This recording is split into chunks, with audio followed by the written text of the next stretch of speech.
My name is Helena, and today I'm going to be giving you a presentation based on why I think Fenty Beauty is a phenomenal makeup line, and I will also be talking and touching base on how inclusive they are towards women of all skin complexions. To start off my presentation, I would like to go over some background and what Fenty Beauty's mission is with their makeup line.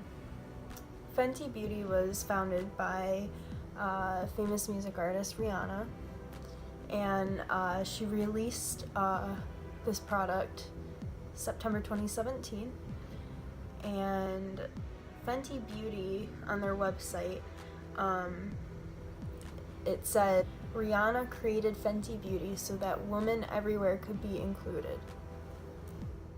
Now I'm going to insert a clip from an interview with Rihanna where she actually discusses what her ultimate goal is with her brand. I want women all over the world to feel great. I want all women to feel great. We are women and we have challenges. We deserve to feel beautiful, and I want women of all shades to feel included, and all races and all cultures to be a part of this. And that's really what was important for me within choosing the shades and how many we were going to make, especially with the foundation. And it's a fun situation, and I want all women to have a piece and take part in this. Next, I would like to talk about some products that are included in Fenty Beauty's makeup line. She has anything along the lines of foundation, concealer, highlighter, primer, lipstick, lip gloss, brushes, anything you can think of. Her brand is entirely vegan. Her shade range, she has up to 50 shades, and she caters towards a wide range of skin complexions versus lighter skin complexions like most brands do. Next, I would like to talk about would be the other brands and the exclusion and controversy between IT Cosmetics and Tarte Cosmetics.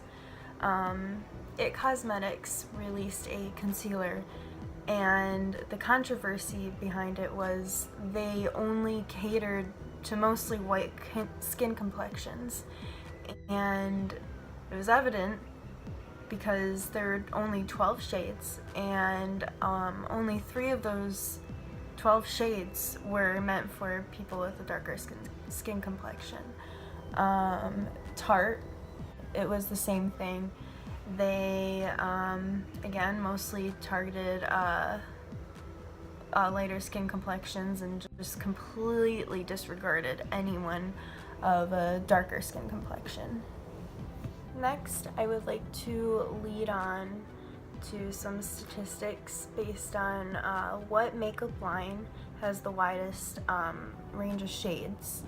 And I'm going to go up against Makeup Forever and Fenty Beauty, and I'm going to compare the two.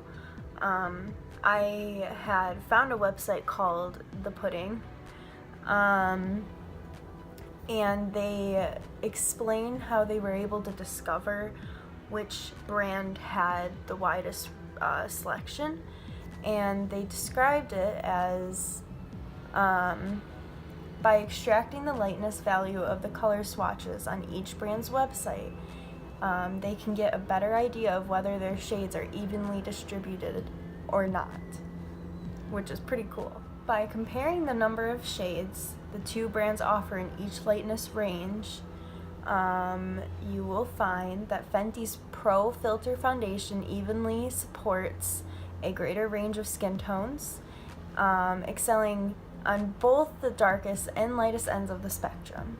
Whereas Makeup Forever, 31 of their shades fall in the 60-90 lightness range, primarily catering to light and tan skin tones.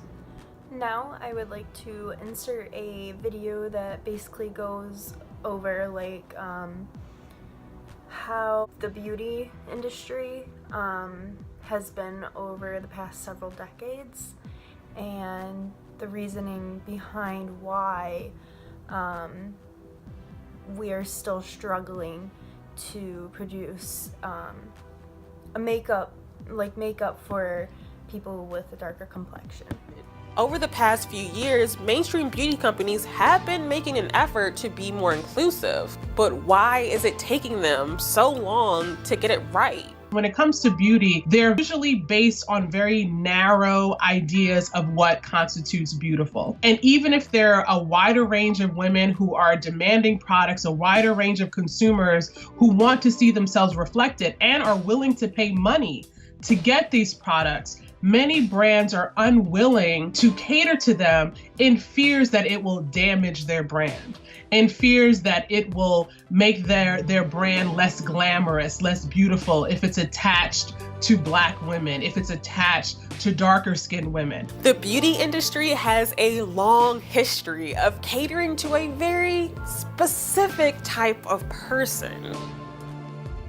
In the late 1940s, makeup for Black women was available, but beauty companies still focused on skin lightening products for Black women.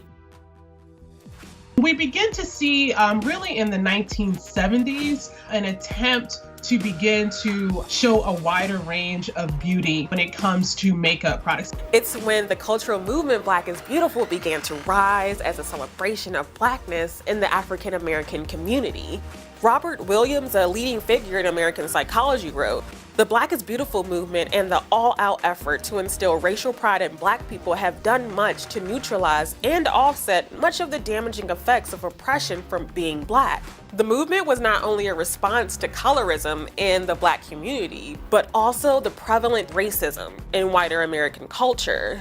That movement brought a change in the beauty industry too. One final thing I would like to add before I end this presentation is